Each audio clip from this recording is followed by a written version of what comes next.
ഏകദേശം 1 വർഷമായി കട തുടങ്ങിയിട്ട്. എല്ലാവരും ചോദിക്കും രാവിലെ എന്നാ പരിപാടിയെന്ന്. ഞാൻ ഇന്ന് പറഞ്ഞുതരാം. രാവിലെ 9:30 ഏകദേശം എണീക്കും. 10-10:30 ആകുമ്പോഴത്തേനും കടയിലേക്ക് വരും. കടയിലേക്ക് വന്ന് ഞാൻ പതുക്കെ സാധനം മേടിക്കാനും പോവും.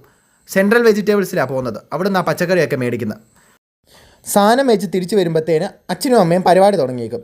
ഒരു 2-2:30 ആകുമ്പോഴത്തേന് ഏകദേശം പരിപാടി ഒതുക്കിയിട്ട് പതുക്കെ ഭക്ഷണം മേടിക്കാൻ പോകും. ഇവിടെ ഉണ്ടാക്കാൻ ലേറ്റ് ആവാനാണ് ഭക്ഷണം മേടിക്കാൻ പോകുന്നത്.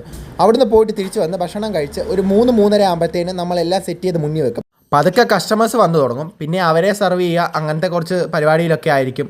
അത് കഴിയുമ്പോഴത്തേന് ഏകദേശം 9-9:30 ആവും ഫ്രീ ആകുമ്പോൾ. ഇതെല്ലാം കഴിഞ്ഞ് തൂത്ത് കടയടയ്ക്കാൻ ഒരു 11:30 അടുത്തെങ്കിലും ആവും. അത് കഴിഞ്ഞ് ഭക്ഷണം എല്ലാം കഴിച്ച് ഞങ്ങൾ അവിടെ നിന്ന് തന്നെ ഭക്ഷണം കഴിച്ച് വീട്ടിൽ വരുമ്പം ഏകദേശം 12:45 സമയമാവും. നല്ല ക്ഷീണം കാണും. പെട്ടെന്ന് കുളിച്ച് അങ്ങ് പെട്ടെന്ന് കിടക്കാറാണ് പതിവ്.